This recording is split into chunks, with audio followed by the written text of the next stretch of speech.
Why do Muslims follow rules? Why they pray 5 times a day, fast, avoid certain foods, dress modestly. It's not just culture. It's not control. It's a connection with God. In Islam, rules are not restrictions. They're reminders, rhythms of discipline that anchor the soul to be calmer and more peaceful. You come to Islam by your choice. As you choose the Islam, then you have to be under the rules of Islam.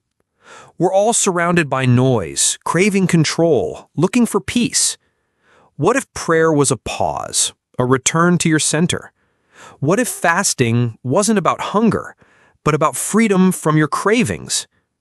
Islam teaches that the body and soul are connected, and self-discipline is not punishment, it's protection.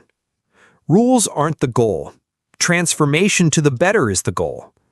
It's not about being perfect. It's about striving with sincerity and a God, Allah, who understands your flaws.